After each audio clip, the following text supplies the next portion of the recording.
Hey AP, in this video we're going to talk about cell potential, electrical work, and free energy. So we are now going to look at how our galvanic cells and also look at electrolysis, which is the opposite of a galvanic cell, work to produce Gibbs free energy. So we are looking at the last section of our green sheets here of our reference tables, where we have our delta G is equal to negative NFE. So this is our last formula that we need to talk about in all of AP Chem here. We can see that on the side that we've got potentially some new variables here. So in this case, N is our number of moles, but this is the number of moles of electrons that are being moved in our reaction. F is a new constant. It's Faraday's constant, which is 96,485 coulombs per mole. Okay, so coulombs we abbreviate as a capital C and then per mole. And we also are going to use things like volts, and a volt is a joule per coulomb. So we're going to see that show up here as well. And then E naught, which we've already talked about, which is the standard reduction potential, which we can get by looking at half reactions and then looking at the cell potentials for those half reactions and then adding them together to figure out what is our standard reduction potential for our cell. So this is where we're working with. We've been slowly going through each of these during this unit, and now we're down to this bottom one here. All right, so delta G equals negative NFE. The reason that we have to have a negative here is because in order for a reaction to be spontaneous, we need to have a negative delta G. So that is where this negative comes from. Like I said, N is moles of electrons that we exchange in the redox reaction. F is the Faraday constant, which we have here. And then E, or you might see it as E naught, is the cell voltage, which is in volt, or we have joules per coulomb. So again, remembering that for a spontaneous reaction, delta G must be negative, and our cell potential, or in our cell voltage, must be positive. And we talked about that, like I said, in our last video. So for this reaction here of copper ions interacting with iron and making copper solid, so copper metal and iron ions, we want to calculate the delta G. I've already gone ahead and pulled out the half reactions. So from copper plus 2 to copper, that gained 2 electrons to do that. And then from solid iron to iron plus 2, so from solid iron to iron plus 2, that lost 2 electrons. And so when we looked up the values, we saw that here this is our reduction because we're gaining electrons. So this is our reduction reaction. Here we have a loss of electrons, so we have oxidation. So this value, you'll notice, is opposite in sign as the values on your chart because this is oxidized. So we had to flip that cell potential. So remember then we add these two together to get our cell potential of our electrochemical cell. When we do that, we get 0.78 volts. Okay. So that is our E naught. So for our reaction, we have delta G equals negative NFE. Now, N is our number of moles of electrons that are being passed back and forth. And we've got 2 moles of electrons, right? This 2 on the front tells us our mole ratio. So we've got 2 moles of electrons. Faraday's constant is just that. It's a constant. 96486. It says 485 on your sheets, but the number that I use is 486. And then our cell potential, E, is 0.78 volts. And we know that a volt is a joule per coulomb. We want to get joules out of this, so that's why that is denoted in our notes here. So when we multiply those together, we get negative 1.5 times 10 to the 5th joules. And if we wanted to turn that into kilojoules, we could, right? Joules, kilojoules, we would divide by 1,000, and then we'd have our kilojoule answer. But it didn't ask for it. We just asked for what is delta G. We can see that it is negative, so that means that, hey, we have a spontaneous reaction. And that's good because in an electrochemical cell, they should be spontaneous. If they're not, we're probably either we've got something backwards, right? So this has been calculated backwards, or we're forcing a reaction to happen. And we'll talk about what that is in a minute. We can also have a dependence on concentration of our cell potential. So remember that we talked about standard conditions, and in standard conditions, we say that we have a 1 molar solution is considered a standard condition. If we don't have 1 molar solutions, then to figure out what direction the reaction is happening, we're going to have a positive cell potential or a negative cell potential. We need to look at Le Chatelier's principle. And remember that if we have an increase in the concentration, we're going to shift away from that because we're going to consume it. So if I have an increase in the concentration of a reactant, that's going to drive my reaction in the forward direction. So I'm going to shift to the right. When I shift to the right, that is going to increase the driving force on electrons. So I'm going to be pushing more electrons through. And if I have an increase on my number of electrons, I'm going to increase my cell potential, which is my E naught. So the more cell potential I have, that's going to translate out to a higher voltage. And then I'm going to have just more energy coming out of my cell. So let's take a look at some examples with that. So I want to know, is my cell potential going to be larger or smaller than the original at standard conditions, right? The naught means at standard conditions. And standard conditions of 1 molar each reactant, product, and so forth, given this situation. So I have aluminum solid plus manganese plus 2 ions makes aluminum ions to manganese solid.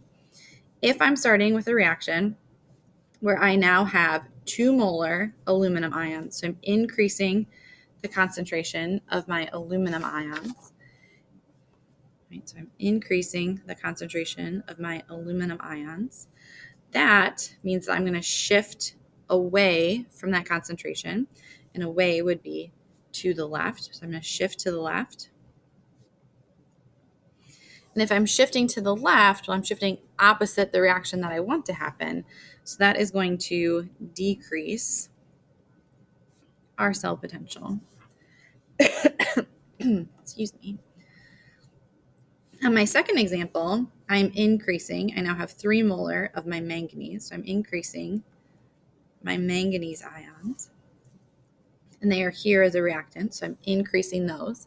Again, I want to shift away from the concentration that I added so I can consume it. So that means I'm shifting to the right. And if I shift to the right, well, I'm shifting my reaction forward. I'm creating more electrons are being passed back and forth. And so that is increasing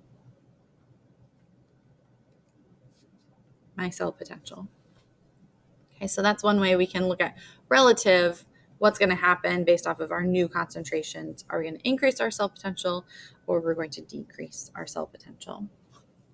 Now, we talked a little bit, I mentioned a couple of times, I said, well, what happens if we end up with non-spontaneous reactions? So we have a positive delta G, or I have a negative cell potential, right? Both things that we don't want to have. Well, that means we need to force a reaction to happen, and that's what electrolysis is. So electrolysis is where we have an electrolytic cell uses energy to produce a chemical change. This is the opposite of a galvanic cell. Galvanic cells happen spontaneously.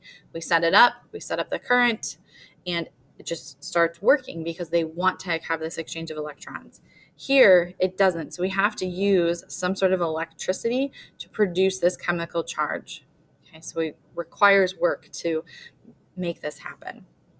So this process involves forcing a current through a cell to produce a chemical change for which the cell potential is negative. So we're forcing that to happen because, remember, we want positive cell potential. So if it has a negative one, we have to force it to happen. This is electrical work that will cause a non-spontaneous chemical reaction to occur. And some examples of this would be like charging a battery or electroplating.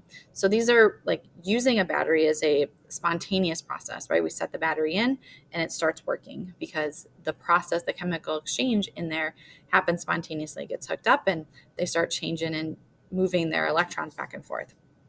but then it gets depleted. And so we have to reverse that reaction back. And that takes work to do that. That's why you have to use something like, you have to plug in your batteries to an outlet so that way you can recharge them. We need to use energy to make that happen. So electroplating is another one where we want that electroplating to stay. So that is the spontaneous process where it just stays there. But to force that to happen, right, we have to put in energy to do that. So an electroplating, if you're not familiar, is where we deposit a neutral metal on the electrode by reducing the metal ions in a solution. And we'll talk more about that tomorrow in class. But let's look at an example, some calculations with this. So I want to know, how long must a current of 5 amps, so A is amps, be applied to a solution of silver ions to produce 10.5 grams of silver metal? Okay. So what I need to do is I need to go from grams of silver to moles of silver. Then I have to figure out, well, how many moles of electrons are required to do this reaction. I need to think about coulombs of the charge required and then the time that it takes for those coulombs to be used. So first I'm going to convert my grams of silver to moles.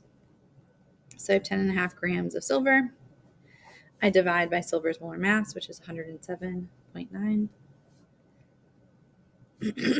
Excuse me. And I have 0.973 moles of silver. Now I need to think about, well, for every mole of silver ions, how many electrons are required to make my reaction happen. So if I'm going from silver ions to silver solid, right? Metal, silver metal. So from ions to metal, I have a positive charge as my ion. I'm neutral as my solid. So I need to include an electron here. So that means that I'm using, I'm using 1 electron for every mole of my silver.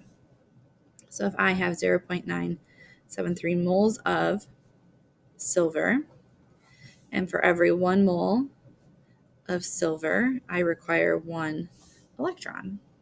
So that means that to make this reaction happen, I need 0.973 moles of electrons. Okay. Well, now I need to think about, well, if I have this many moles of electrons, how many coulombs do I need, right? So I need to look at my coulombs per mole. So if I have 0.973 moles of electrons, and we know because of Faraday's number, right? Faraday's number is in, wrong side, is coulombs per mole, right? So coulombs per mole of electrons. So if I want to get to coulombs, I know that for every 1 mole of electrons, I have 96,485 coulombs. So I do the math there. I get 9,388 coulombs. And then I want to now think about, well, how many amps are required. And the units of amps is coulombs per second. So that's how I can get time out of this.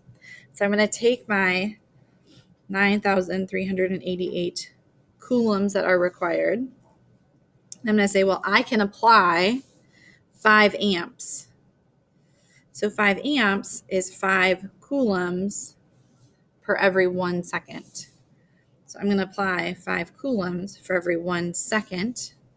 And that's from my current, for my device that I have. So I divide by my 5 coulombs per 1 second, or my 5 amps. When I do that, I get 1,878 seconds. So how long does it have to be applied for? 1,878 seconds. What that is in number we actually care about? Let's see. Calculator.